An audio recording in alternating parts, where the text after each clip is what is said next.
was no intussusception observed in clinical trials, and so this is when we were just starting to recommend and license and recommend these vaccines for U.S. children, was about this period of time when we're working on the rotavirus vaccine project.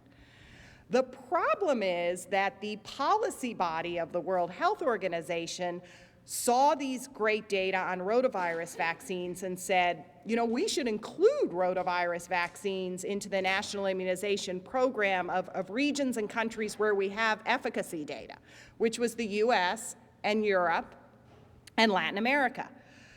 But, you know, polio vaccines don't work as well in developing countries, and prior rotavirus vaccines didn't work as well. And so we're not going to recommend rotavirus vaccines until you generate some data. So we were in the interesting position, if we go back to this map, that we had highly effective rotavirus vaccines, but they were tested in the US and Europe and Latin America. So the World Health Organization was saying, we'll use them there, where essentially no children die, but we can't use them yet here, where all the children are dying because we don't have enough data. So, and just to tie in a little bit more, you know, Paul Offit is one of the developers who you mentioned of the Merck Rototec vaccine, actually. So he is a pretty smart guy who does it all.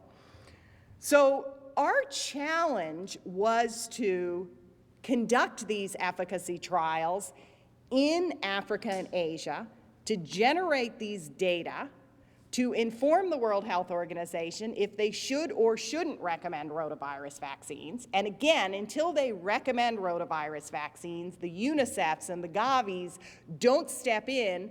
And these vaccines, as you probably know, are, you know, $120 a dose. So if somebody doesn't help pay for these vaccines and the WHO doesn't recommend these vaccines, these countries can't do it on their own. You heard what the African health minister said, 40 cents a dose. These are nowhere near that now or back then. So we had to think about, you know, which vaccine should we use, where, are the populations broadly representative, should we look at efficacy or effectiveness, and what are the logistical considerations? I mean, there were all sorts of questions that were asked because we knew these vaccines worked. That wasn't the question. The question was, does it work in these areas with these conditions and in the way this vaccine will be delivered in these places where children are dying from rotavirus? And we had money for these trials. I mean, obviously we had a finite amount of money, so it's how do we take the money we have to get the most information we can, you know, as fast as we can to tell us about rotavirus. And so what we decided is that we should test both the GSK and the Merck vaccine. A lot of people thought we should test them head-to-head. I did not want to test them head-to-head, not because I didn't necessarily want the answer, but I think there were two main reasons. One is a head-to-head trial of superiority is going to be a lot more children. And the second reason is, you know, they both look like good vaccines, and it's really better for the world and supply and demand and competitive pricing to have more than one manufacturer. And we've seen in the US what happens when people get out of the vaccine market and you don't have more than one manufacturer. So we decided, we actually ended up doing 3 clinical trials. Ideally, we wanted to do a trial of the Merck vaccine in Africa, a trial of the GSK vaccine in Africa, and a trial of the Merck vaccine in Asia and the GSK vaccine in Asia, which would have been 4. For partnership reasons and some disagreement with GSK on what should be done, we ended up doing, you know, one GSK trial, and that was in Africa. And you can see here, we had to pick sites that actually had the capacity to follow these children and to do a randomized controlled trial with IRB regulations and GCP regulations and everything else that has to go into a trial.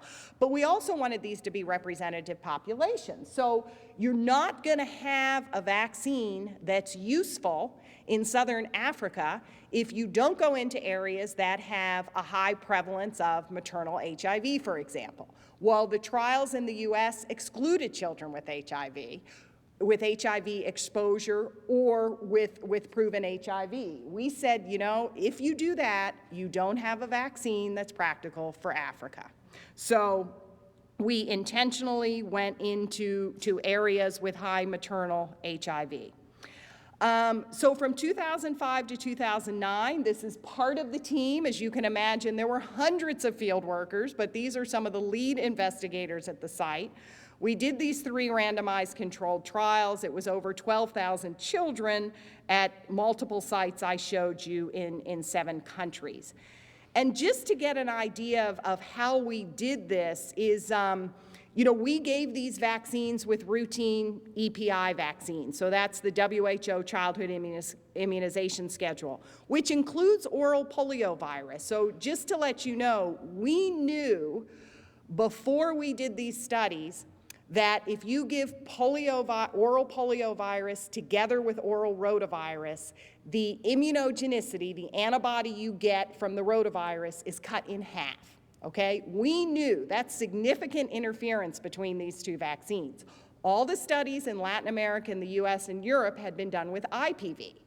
But we said, you can, again, it's like the HIV issue. You do not have a practical vaccine in any of these countries if you don't give it on the childhood immunization schedule. We can't separate it by 2 weeks. We've got to give oral polio with oral rotavirus. We know we might take a hit on immunogenicity, but that's what we have to do. We didn't exclude HIV positive infants. We didn't restrict breastfeeding, even though many people believe that there's lots of antibody to breastfeeding that might interact with a live vaccine. And importantly, we focused on severe disease. You know, as you know, every child gets rotavirus. We're not going to keep children from getting rotavirus. We want to keep children from getting sick and dying from rotavirus. So we used a very common scale that's been used all over the world called the Vesicari scale, which rates dehydration and number of diarrheal episodes and vomiting and fever and puts a score on that and rates the severity of an episode. So here's what we found. Our first trial results came from South Africa and Malawi, and we found that the rotavirus vaccine was 61% efficacious against severe disease. Now remember, this is a vaccine that was 85 to 95% efficacious in the US against severe disease.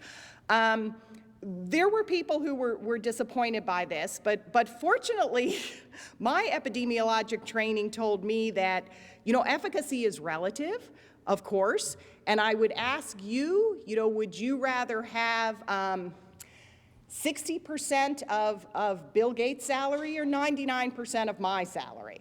I think you would be crazy if you answered 99% of my salary, even though 99 is clearly above 60.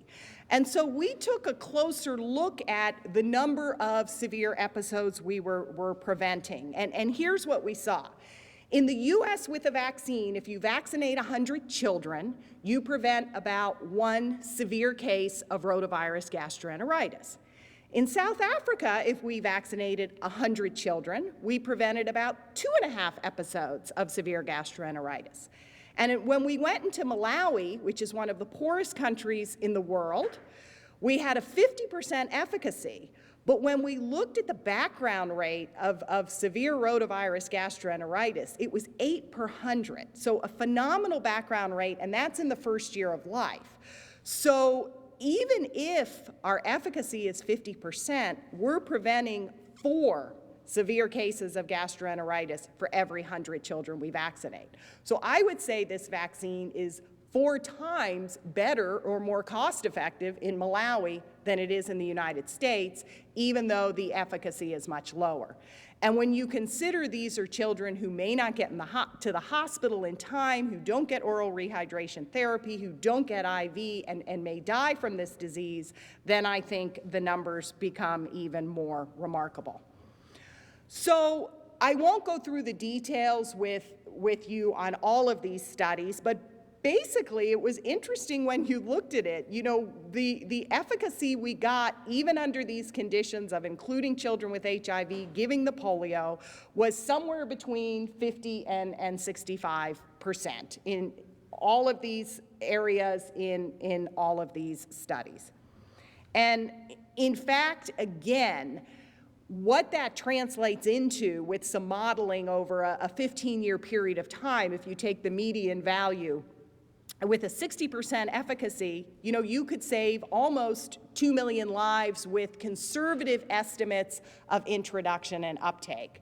And again, just to do some math, it would take about 40,000 years of rotavirus vaccine in the United States to save 1.7 million lives, because children don't die of rotavirus in the US. We probably had somewhere between 25 to 50 deaths a year before the introduction of rotavirus vaccine. So with a 98% efficacy, you're preventing maybe at most 50 cases a year. So it's really that burden of illness is so much greater in these countries that, that even these vaccines with moderate efficacy make a difference.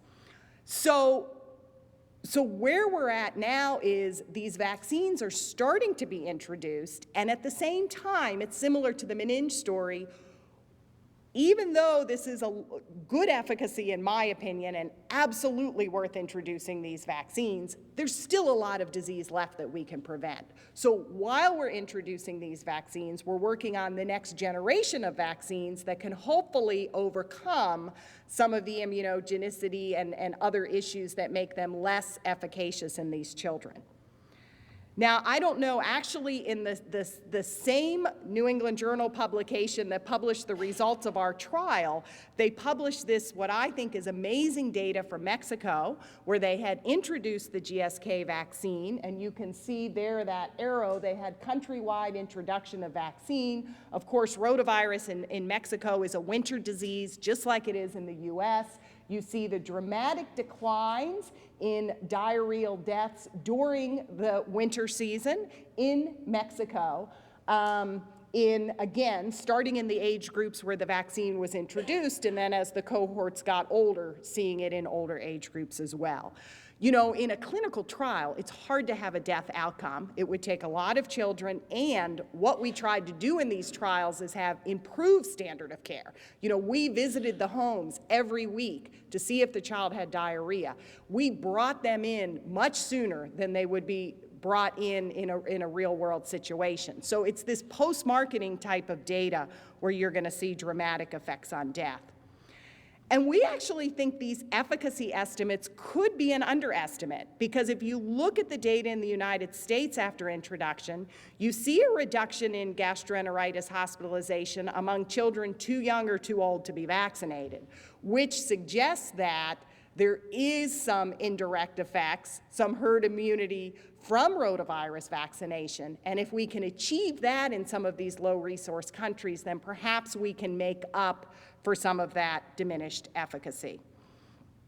So I think we talk a lot about numbers of deaths, and you brought this up too. Over 5 million children died from rotavirus vaccine. It's almost too staggering in a way to get our hands around it. And in fact, when we talk to lay audiences, we do try to do exactly what Jay said, is, give the example of the mother in Ghana with the child having diarrhea that lives 2 hours from the clinic, and unfortunately, she makes the decision where she waits too long, and that child dies from dehydration.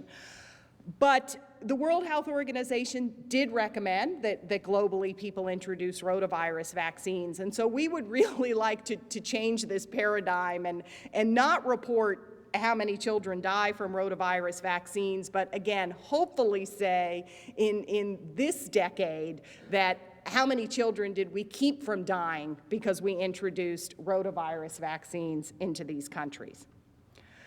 So in conclusion, again, I think I'm probably preaching to the choir on this one, but we know that vaccines are one of the most successful and cost-effective public health interventions that we have.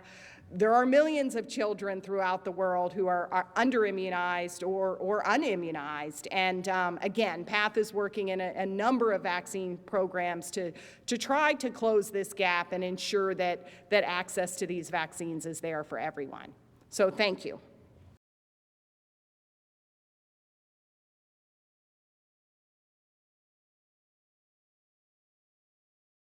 I'd like to introduce to you a lovely young lady, Ms. Leslie Meigs. Leslie has flown in from Texas to be with us here tonight and is supported by her mother, Wendy, in the audience. We want you to hear Leslie's story of how meningitis has changed her life in so many ways. Leslie? Good evening. My name is Leslie Meigs, and I'm 21 years old, and I just wanted to share with you guys my story with bacterial meningitis and how it has changed my life and how it will continue to change my life for as long as I'm here. I was 8 years old when I was diagnosed with meningitis, and the strange thing about it is I had always been a healthy kid. I had never been sick before in my entire life, other than a minor cold once or twice. And so when I woke up one morning not feeling too well, it was really out of character for me. And so my mom took me to the doctor to see what was going on. And I was one of those kids. I tried to push back any types of pain or any types of distress because I always wanted to play and enjoy myself. So I got to the doctor's office and I was swinging my legs on the table and enjoying myself and being polite and saying hello. So of course he didn't see anything wrong with me, and he sent me home. But as the day progressed, so did my symptoms. And by the end of the day, my mom was calling the doctor every hour because I had thrown up. I was throwing up every hour. My fever had reached 106 degrees was the highest it reached that night. And there was a point where I was laying on the bed, and I turned to my mom and I said, "Mom, look at the dresser. Do you see on your dresser?" And she said, "Do I see what?" And I said, "The angels that are on your dresser. Do you see the 2 angels on your dresser?" And it was at that point that we knew that something just wasn't right. And so she laid me aside from the bed because she had to change out the sheets because I threw up again. And I was laying on my stomach. And she noticed these weird purple spots all over the back of my legs. And she said, "Leslie, what happened to you?" And being 8 years old, I was like, "Oh, I probably fell at recess. It's probably just a bruise. Not a big deal." And she just kind of said, "Oh, okay." And then she looked at the back of my arms, and she saw them starting to appear on my arms. And she turned me over, and she saw them all over my stomach, all over my hands, and all over my face. And that's when she called the ER. And she told the nurse how bad everything was getting, that my temperature was still getting worse. And the nurse said the same thing, just let her rest, give her Tylenol, she'll be fine, put her in an ice bath. And my mom said, "Look, something is not right. She's still feeling sick, it's getting worse, and now there's this weird purple rash that's covering her body, and it's all irregular shaped, and it's growing." And at that point, the nurse completely freaked out. She said, oh my God, you need to bring her in right away. She's dying. She's critical." When I got to the ER, they kept me in the waiting room while they got everything checked out because it was very full in there. And I remember they gave me this little vomit cup because I was still very nauseous and still throwing up very consistently. And when people would walk past me, I mean, they would look at me and they would keep as big of a distance as they could because I looked like I popped out of a sci-fi movie. I had all these purple spots all over my face. And finally, they brought me back, and they did the normal temperature, weight, blood pressure thing, and then they did a spinal tap. And when my spinal fluid came back completely clear, they decided that they immediately needed to call a life flight helicopter to come and pick me up because the ambulance would have taken way too long and I wouldn't have made it. When we landed on top of Texas Children's Hospital, they immediately wheeled me into the ICU. And the last thing I remember is laying in the bed. They wouldn't let my parents come with me, and them shoving needles in my arms and legs and tubes down my nose and throat. And I just remember lying there and crying and praying that the pain would go away and asking for my mom, asking for my dad. I ended up spending 2 whole months at Texas Children's Hospital. I was in a coma for 3 weeks, and I was on a ventilator for 3 weeks. There was one point where I had to learn how to walk all over again because I had been bedridden for so long. But even though the meningitis didn't take my arms and my legs, it took my kidneys, it took my motor function, and it gave me scars covering my body. And so 2 months later, when I was discharged from the hospital, it wasn't a disease that just went away just because it was treated. I was on dialysis for a very long time afterwards because my kidney function had completely shut down. I had to go to physical therapy for a very long time, which was absolutely excruciating as an 8-year-old. So somehow my kidney function improved to the point where I could get the dialysis catheter taken out and I could function without needing a transplant or anything. And so I went about 12 years of my life living a completely healthy life. I took basic medications to make sure my kidney function didn't decline anymore, and I thought that it was all over.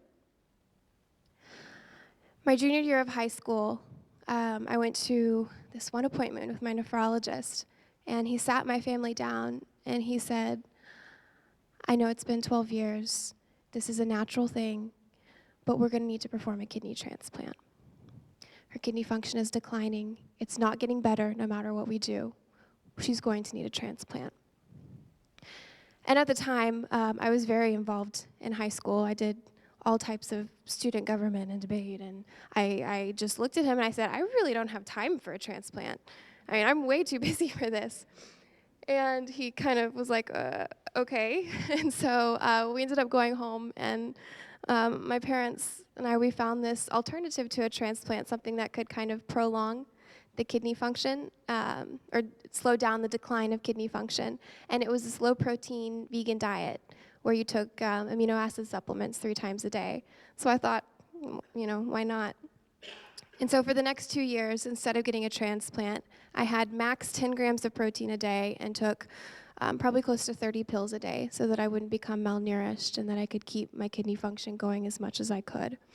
And so going to the movies with friends, no popcorn, no ices, because then I also had to watch out for the normal potassium and sodium levels.